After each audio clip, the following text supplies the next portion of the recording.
Hello everyone आज के इस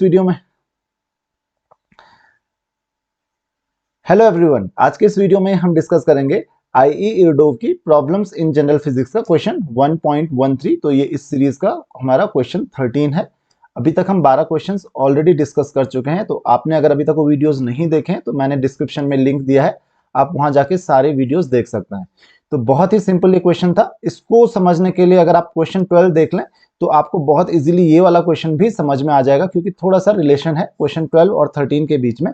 तो ये क्वेश्चन क्या कहता है, चलिए पढ़ते हैं इसको। ये कहता है कि point A moves uniformly with velocity v so that the vector v is continually aimed at point b, which in its turn move rectilinearly and uniformly with velocity u less than v at the initial moment of time v is perpendicular to u and the points are separated by distance l. How soon will the points converge? तो देखिए बहुत ही simple सा question दिया गया है।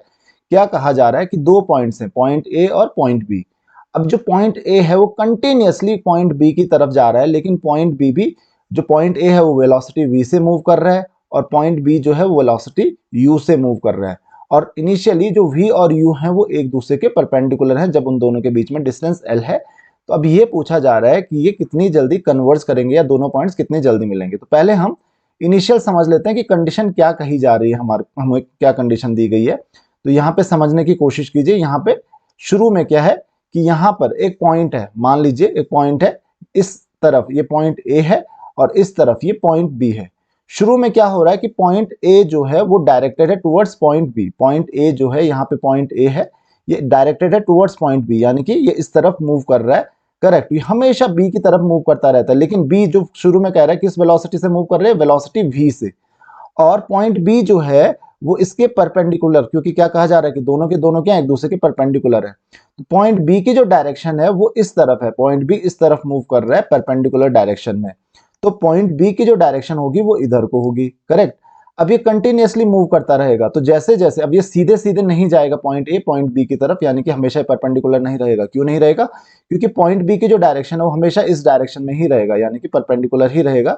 ये एक रेक्टिलिनियरली move कर रहा है, यानी कि डेफिनेट डायरेक्शन में मूव कर रहा है। अब जैसे जैसे ऊपर जाता रहेगा, पॉइंट ए इधर से पॉइंट बी की तरफ मूव करता रहेगा, तो ये भी पॉइंट ए आगे बढ़ने के साथ साथ पॉइंट बी के साथ मैच करने के लिए या पॉइंट बी की तरफ मूव करने के लिए ये पॉइंट भी ऊपर की तरफ मूव करने लगेगा और एक पॉइंट आएगा जहां पे ये इससे मिल जाएगा। करेक्ट।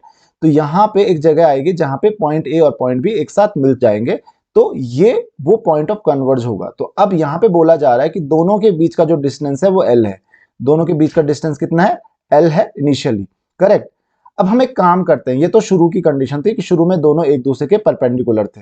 अब एक टाइम के बाद पॉइंट ए जो है वो इसके साथ इसका पीछा करते करते, क्योंकि ऊपर की तरफ जा रहा है तो वो सीधे नहीं जाएगा पॉइंट ए सीधे इसकी तरफ मुड़ने के लिए ऊपर की तरफ भी आएगा। तो एक पॉइंट मान लेते हैं, ये यहाँ पे कोई पॉइंट रहा होगा, एक टाइम मान लेते हैं जहां पे जिस समय पॉइंट ए जो है पॉइंट बी की तरफ मूव करने के लिए, और पॉइंट बी तो स्ट्रेट लाइन पे चल रहा है, तो पॉइंट ए जो है वो पॉइंट बी की तरफ इस तरीके से, यहाँ पे मान लेते हैं पॉइंट ए है, यहाँ पे आप क्या करोगे तो इसकी जो डायरेक्शन है पॉइंट बी की तरफ होगी हमेशा। ये यही कह रहा है कि हमेशा पॉइंट बी की तरफ मूव करता है, तो पॉइंट ए की जो डायरेक्शन है वो हमेशा इस तरफ होगी। किस वेलोसिटी से मूव कर रहे हैं? वेलोसिटी वी से। और पॉइंट बी जो है, पॉइंट बी यहाँ पे होगा, क्योंकि डायरेक्शन यही है पॉइंट ए की, तो पॉइंट बी यहाँ होगा, उसकी वेलोसिटी क्या है? यू।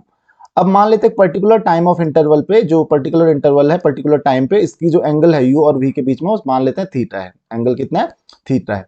तो मैंने आपको बताया था ए और बी के बीच में इस पर्टिकुलर इंस्टेंट पे मान लेते हैं जो डिस्टेंस है वो एक्स मान लेते हैं। कितना डिस्टेंस है ए और बी के बीच में? एक्स। अब जो अप्रोच कर रहा है कौन? पॉइंट ए जो है पॉइंट बी की तरफ अप्रोच करेगा, पॉइंट बी की तरफ मूव करना शुरू करेगा, और किस वेलोसिटी से मूव कर रहा है? वी वेलोसिटी से। लेकिन इतना ही काफी नहीं है, आपको ये चीज समझनी पड़ेगी, इन दोनों के बीच का डिस्टेंस क्या है? एक्स। तो जो वेलोसिटी होगी, वेलोसिटी क्या होगी? ऑफ वेलोसिटी ऑफ अप्रोच, हम क्या किस चीज की बात कर रहे हैं? Velocity of approach of point A towards point B. Point A point B की तरफ किस वेलोसिटी से अप्रोच कर रहा है, तो that is minus D X by D T, यानी कि डिस्प्लेसमेंट बाई टाइम। और ये माइनस क्यों किया मैंने? क्योंकि उसके क्लोज जा रहा है, तो एक्स की वैल्यू धीरे धीरे कम होती जाएगी, तो इसलिए डी एक्स क्या होगा? नेगेटिव होगा। तो minus D X by D T is equal to, अब देखिए जो ए है वो बी पॉइंट की तरफ किस वेलोसिटी से मूव कर रहा है? वो वेलोसिटी से मूव कर रहा है वी, और जो यू जो पॉइंट बी है वो भी तो मूव कर रहा है, लेकिन पॉइंट बी इस डायरेक्शन में मूव कर रहा है। तो ए बी की डायरेक्शन में जो पॉइंट यू का जो कंपोनेंट होगा इस डायरेक्शन में, वो क्या हो जाएगा? That is u cos theta, और क्योंकि दोनों सेम डायरेक्शन में है तो रिलेटिव वेलोसिटी क्या हो जाएगी, माइनस हो जाएगी, that will be v minus u cos theta. फिर से समझा देता हूं, जो पॉइंट ए है पॉइंट बी की तरफ किस वेलोसिटी से अप्रोच कर रहा है उसको हम क्या बोलेंगे, that is minus dx by dt equal to क्या हो जाएगा, जो पॉइंट ए की वेलोसिटी है टुवर्ड्स पॉइंट बी वो क्या है u cos थीटा, लेकिन सॉरी वो है v, लेकिन जो पॉइंट बी भी है, पॉइंट बी जो ए बी की डायरेक्शन में यानी कि v की डायरेक्शन में उस समय किस वेलोसिटी से अप्रोच कर रहा है, u cos थीटा, क्योंकि u cos थीटा इसका एक ही कंपोनेंट होगा जो कि हम ए बी की डायरेक्शन में लेंगे, तो वो कौन सा कंपोनेंट हो जाएगा, u cos थीटा। तो रिलेटिव वेलोसिटी क्या हो जाएगी उस डायरेक्शन में, minus dx by dt is equal to v minus u cos theta. अब हम एक काम करते हैं, हम एक चीज कर लेते हैं यहाँ पे, minus dx is equal to क्या हो जाएगा, v minus u cos theta into D T, यहाँ पे क्या आ जाएगा इंटू डी टी। अब इंटीग्रेट करते हैं हम इनको दोनों तरफ, तो इंटीग्रेट करेंगे तो dx, integration of dx is equal to integration of v minus u cos theta into D T. अब यहाँ पे देखिए थीटा की जो वैल्यू है वो फिक्स नहीं है, थीटा की वैल्यू हर पॉइंट पे चेंज होती रहेगी, करेक्ट। शुरू में वो 90 डिग्री थी, धीरे धीरे कम होती रहेगी, इन द एंड 0 डिग्री हो जाएगी, खैर उससे हमको कोई लेना देना नहीं है फिलहाल। तो इसीलिए cos थीटा जो है वो एक कांस्टेंट टर्म नहीं है। अब dx की जो वैल्यू थी वो शुरू में कितनी रहेगी, जो x की वैल्यू है, x को हमने कहां से कहां तक इंटीग्रेट करना है, शुरू में थी वैल्यू इसकी l, और इन दी एंड जो x होगा यानी कि a और b के बीच में जब ये दोनों पॉइंट मिल जाएंगे डिस्टेंस कितना हो जाएगा 0, तो l से 0 तक। शुरू में मान लेते हैं टाइमिंग था 0, और यहाँ से इन दी एंड जब ये मिलते हैं पॉइंट किसी भी पॉइंट पे, तो उस समय टाइम मान लेते हैं कितना हो जाता है, टाउ हो जाता है। तो इसको हम इंटीग्रेट करते हैं तो माइनस dx आएगा यहाँ पे, तो माइनस dx का क्या हो जाता है integration, x is equal to ये किसके बराबर हो जाता है, that is v minus U cos theta. तो इसको मैं अलग अलग कर लेता हूं, दैट इज v dt का क्या हो जाएगा, v इंटू डी टी का क्या हो जाएगा t, करेक्ट। t की वैल्यू कहां से कहां तक पुट करनी है, 0 टू टाउ, माइनस ये अलग हो जाएगा, u को मैं बाहर ले लेता हूं, u कांस्टेंट है क्योंकि 0 टू टाउ, ये क्या हो जाएगा कॉस थीटा डी टी। अब कॉस थीटा का मैं कर नहीं सकता इंटीग्रेशन क्योंकि ये थीटा है और ये टी है, तो इसका तो इंटीग्रेशन हो नहीं पाएगा।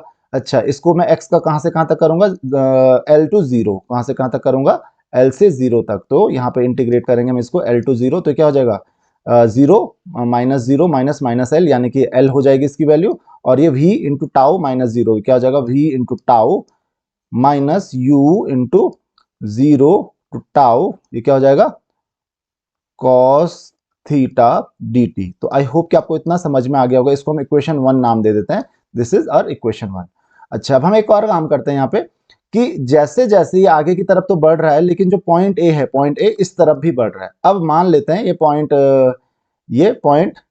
ए यहाँ पे था शुरू में, करेक्ट, और यहाँ पे मैं कुछ भी मान लेता हूँ, पॉइंट पी है, ये पॉइंट पी है, ये पॉइंट क्यू है, और ये पॉइंट आर पे मिल रहा है सपोज। तो क्या होगा कि जो Q और R के बीच का जो डिस्टेंस होगा, दोनों को ऊपर की तरफ उतना ही डिस्टेंस ट्रेवल करना पड़ेगा। तो ये जो डिस्टेंस है दोनों को ट्रेवल करना पड़ेगा, करेक्ट।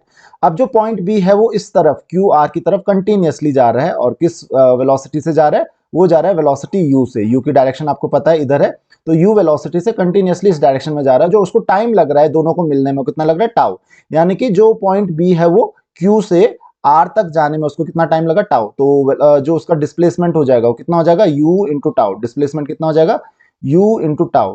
तो यहाँ पे जो पॉइंट बी है वो u इंटू टाउ डिस्प्लेस हो रहा है, तो u इंटू टाउ वो डिस्प्लेस हो रहा है। अगर हम पॉइंट ए की बात करें तो पॉइंट ए भी, तो अगर मैं इसका वर्टिकल डायरेक्शन में मूवमेंट देखूं तो यहाँ पे इस डायरेक्शन में पॉइंट आर तक पहुंचने के लिए उसको भी उतना ही डिस्प्लेस होना पड़ा, उसको भी इतना ही डिस्प्लेस होना पड़ा। तो u इंटू टाउ किसके बराबर हो जाएगा, जो वेलोसिटी का कौन सा कंपोनेंट है, ये इसका कौन सा कंपोनेंट था, वेलोसिटी का v कंपोनेंट था, और इधर कौन सा कंपोनेंट हो जाएगा, that is v cos theta. कौन सा हो जाएगा, ये v अगर इस डायरेक्शन में तो v cos थीटा इस डायरेक्शन में हो जाएगा, तो यानी कि कौन सा कंपोनेंट था, that is v cos theta. Velocity का कौन सा कंपोनेंट होगा यहाँ पे, ध्यान रखिए, that is v cos theta. अब हम एक काम करते हैं, v cos थीटा ये तो वेलोसिटी हो गई, और जो टाइम लगा रहा है दैट इज dt, तो v cos theta into dt, कहां से कहां तक इंटीग्रेट करना पड़ेगा इसको, 0 टू टाउ तक इंटीग्रेट करना पड़ेगा। तो फिर से समझ लीजिए कि जो टोटल डिस्प्लेसमेंट होगा कैसे करेंगे हम लोग, that is velocity into time. तो वेलोसिटी क्या थी, अलोंग y एक्सिस, ध्यान रखिए y एक्सिस की हम बात कर रहे हैं ऊपर की तरफ, तो वो कितना था, v cos थीटा। वेलोसिटी का कौन सा कंपोनेंट होगा, v का, जो पॉइंट a का जो वेलोसिटी होगी वो v थी, और उसका कौन सा कंपोनेंट है y एक्सिस की तरफ, that is v cos theta. और वो वेलोसिटी हो गई, और टाइम मान लेते हैं किसी particular small interval of time, वो कितना है dt। तो इसको हम इंटीग्रेट करेंगे कहाँ से, 0 टू टाउ तक। तो आई होप कि आपको इतना समझ में आ गया होगा। तो यहां से देखिए हमको एक वैल्यू पता चल गई, कौन सी वैल्यू पता चल गई, इंटीग्रल 0 टू टाउ, वी को हम कॉमन ले लेते हैं तो क्या हो जाएगा, integration 0 to tau cos theta D T is equal to क्या हो जा रहा है, u into tau divided by V. तो जो इसकी जो वैल्यू है, इस वैल्यू को हम कहाँ रख लेते हैं, हम इस वैल्यू को रख लेते हैं इक्वेशन 1 में। Putting this value in equation 1, मैं लिख नहीं रहा हूं, बस हम जस्ट वैल्यू पुट कर देते हैं। तो वैल्यू हम पुट करते हैं इक्वेशन 1 में इस वैल्यू को, तो क्या मिलेगा हमको, पुट करके हम देखते हैं। तो हमको मिल रहा है यहाँ पे देखिए क्लियरली, यहाँ पे आपको मिल रहा है L is equal to V into tau minus U into integral, इसकी वैल्यू सीधा पुट कर देते हैं, integral 0 to tau cos theta D T, उसकी वैल्यू क्या है, that is U into tau by V. सीधे सीधे हमको वैल्यू मिल गई। तो एलसीएम ले लेते हैं यहाँ पे, तो यहाँ पे आपको आंसर इजीली मिल जाएगा। तो क्या हो जाएगा, L is equal to tau constant ले लेते हैं, टाउ कॉमन ले लेते हैं, तो क्या मिल रहा है, L is equal to that is V square minus U square, U square divided by denominator में आ रहा है वी। तो टाउ इज इक्वल टू क्या मिल गया हमको यहाँ से, tau is equal to V into L divided by V square minus U square. तो आई होप कि आपको ये क्वेश्चन समझ में आ गया होगा। तो टाइम कितना लगेगा, that is V into L by V square minus U square, ये आपको टाइम लगेगा उस पॉइंट तक पहुंचने में। तो आई होप कि आपको क्वेश्चन समझ में आ गया होगा। अगर आपके कोई भी डाउट्स हैं इस क्वेश्चन से रिलेटेड या किसी और क्वेश्चन से रिलेटेड, तो आप मुझे कमेंट्स में क्वेश्चंस पूछ सकते हैं। नेक्स्ट वीडियो में हम डिस्कस करेंगे question 14। So see in the next video, thank you very much.